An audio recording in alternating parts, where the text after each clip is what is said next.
Myself, S.B. Singh Parmar, I am a writer. I want to explain about the diamond in Panna city and also over the world. मैं आप लोगों को कुछ हीरे के बारे में जानकारी प्रस्तुत कर रहा हूँ, जो इस प्रकार से है। सबसे पहले हीरे की ग्रेडिंग का काम, उसके रंग परखने का काम और कीमत का निर्धारण, इसके बारे में मैं प्रकाश डालना चाहता हूँ, जो इस प्रकार से है। हीरे की ग्रेडिंग का काम नेशनल डायमंड काउंसिलिंग में होता है। हीरे की रंगों के रखने का काम प्रमुखता जेमोलॉजिकल इंस्टीट्यूट ऑफ अमेरिका करता है।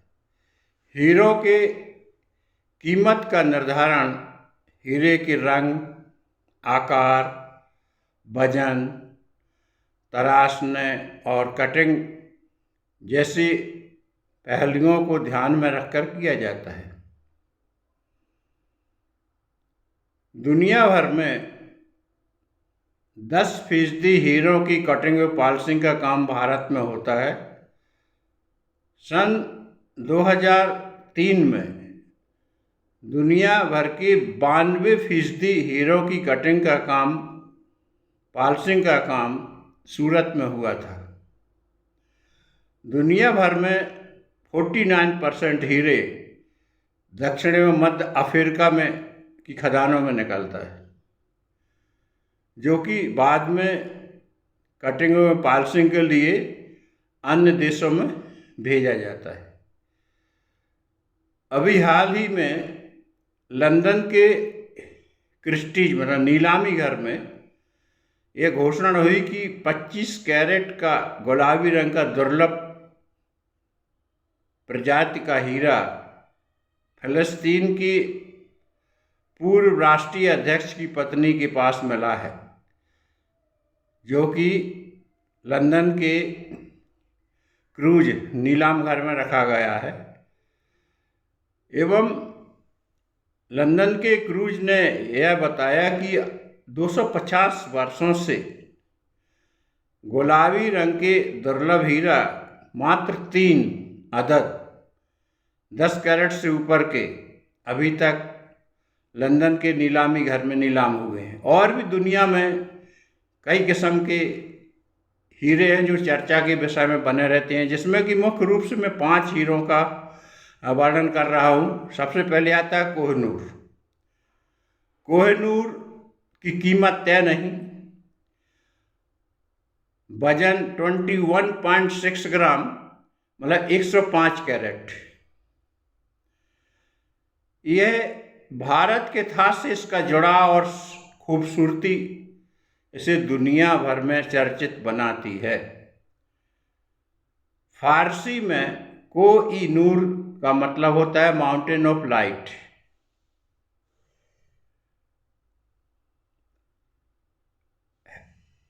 आंध्र प्रदेश की कोल्लूर नामक खदान से निकला यह हीरा पहले दुनिया का सबसे बड़ा हीरा माना जाता था।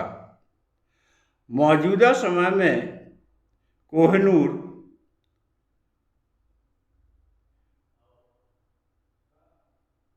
लंदन के टावर ब्रिज म्यूजियम में मौजूद महारानी की ताज की शोभा बढ़ा रहा है।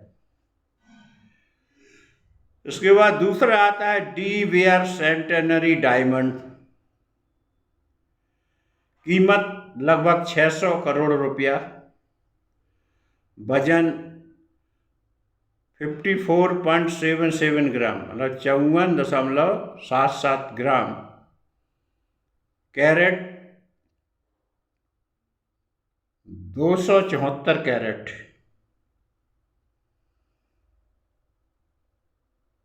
यह दुनिया का 6वां बड़ा हीरा है।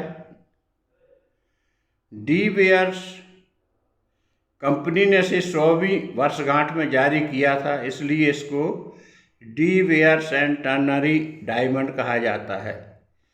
यह उच्चतम क्वालिटी का हीरा पारदर्शी है। पहले इसका मालिक डी वेयर कंपनी है, लेकिन अब मौजूदा समय में इसका मालिक अज्ञात है। तीसरा डायमंड आता है कुलियन डायमंड। कीमत लगभग 2600 करोड़ रुपया, वजन 106 ग्राम, 530 कैरेट। यह वजन के कारण दुनिया भर में प्रसिद्ध है, चर्चा का विषय बना हुआ है। जब इसको खदान से निकाला था तो इसका वजन 621 ग्राम था।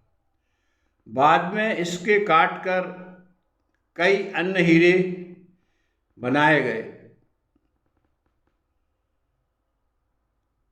ये दुनिया का सबसे बड़ा हीरा माना जाता है। मौजूदा समय में यह हीरा इंग्लैंड की महारानी के ताज की शोभा बढ़ा रहा है।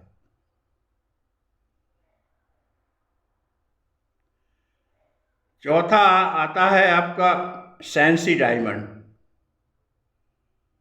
वजन 55 कैरेट, कीमत अभी तक तय नहीं। यह 900 वर्ष से भी अधिक पुराना हीरा है। तराशने एवं कटिंग से ये भारतीय माना जाता है। यह हीरा पहले मुगलों को बहुत पसंद था।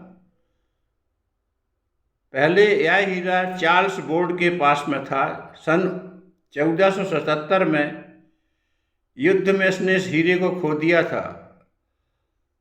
मौजूदा समय में यह हीरा फ्रांस के लूव्र संग्रहालय में रखा हुआ है। पांचवा आता है होप डायमंड। कीमत लगभग 2275 करोड़ रुपया, वजन 452 कैरेट। इस हीरे को अभिशापित हीरे के नाम से जाना जाता है। बताते हैं, किंवदंती है कि इस हीरा को रखने वाला के जीवन में यह दुर्भाग्य लाता है। यह नीले रंग का हीरा पराबैंगनी सूर्य की किरणों में लाल दिखाई देता है। मौजूदा समय में यह हीरा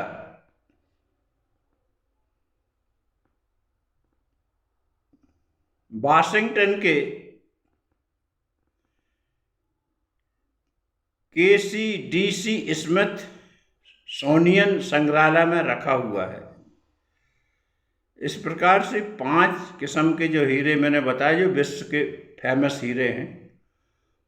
वैसे एक हीरा अपने पन्ना में महाराजा हरवंश राय के कार्यकाल में एक उथली खदाना में निकला था, जिसका नाम विजय रखा हुआ था।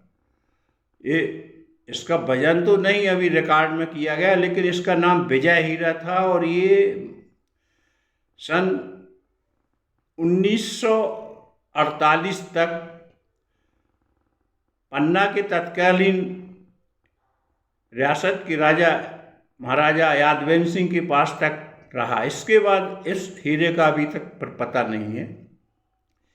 ये हीरा भी विश्व का बहुत बड़ा हीरा था,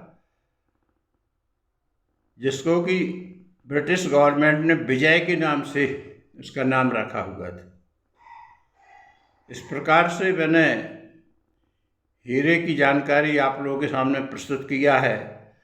पन्ना में हीरे की खदान सन 1742 से 1745 के मध्य पन्ना नरेश सभा सिंह जी देव के द्वारा धर्मकुंड नामक स्थान से, जहाँ की मौजूदा समय में धर्म सागर तालाब है, उस समय यहाँ एक बंजर जमीन, पूरा जंगल था और एक छोटी सी तलैया थी, और तलैया के मेड़ पर शंकर जी की स्थापना थी, जो कि आज एक मंदिर बना है तालाब में।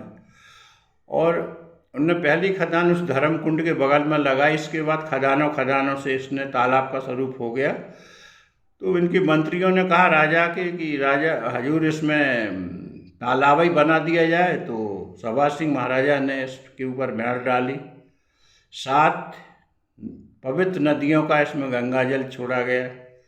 और इसी सभा सिंह धर्मसागर तालाब के बगल से ने अपना सभा सिंह महल बनाया, जो कि ऊपर यादविंद क्लब से जाना जाता है। वैसे महाराज छत्रसाल को सन 1670 में स्वामी प्राणनाथ जी से पन्ना में हीरा होने की जानकारी प्राप्त हो गई थी, लेकिन उनके पास समय नहीं था हीरा की खदान खोदने का। कभी मुग़ल सेना उनके पीछे पड़ी रहती थी, कभी मुग़ल सेना के पीछे वो बराबर युद्ध और आक्रमण में बिजी होते थे। हाँ, उन्होंने एक फॉर्मल ऑर्डर जरूर इशू किया था कि जिस किसी को भी ऐसे चमकीले सफ़ेद रंग के कंकड़ मिलें तो राजकोष में जमा किए जाएं और उसके बदले इनाम दिया जाता था। तो खासकर पन्ना के पूर्वी के एरिया में, जैसे धर्मपुर, ब्रजपुर, आपका पहाड़ी केरस एरिया में पहले हीरे नालों में ऊपर पहाड़ों की तलहटी में मिल जाते थे, ज़मीन की फर्स्ट लेयर में बगैर खुदाई के। तो महाराज के आदेश का पालन करते हुए छत्रसाल महाराज के खजाने में इस प्रकार से हीरे जमा हुए। खुदाई का काम नहीं हुआ। उसके बाद हृदय शाह उनके बड़े बेटे थे, उनके पास भी एक्सेस टाइम नहीं था, वो भी पिताजी की तरह युद्ध आक्रमण में बिजी रहते थे। हृदय शाह के बेटे सभा सिंह, ये शांति प्रिय राजा थे। इनके समय कोई भी पन्ना पर ना तो चढ़ाई हुई, ना इन लोगों ने किसी के ऊपर चढ़ाई की। और सन 1742 से 1745 के मध्य हीरे का काम शुरू हुआ। खान ने एक ऑर्डर जरूर किया था कि जिसको 2 कैरेट से ऊपर का हीरा मिले वो राजकोष में जमा होगा, राजा के खजाने में। उसके बदले में वो इनाम दिया करते थे।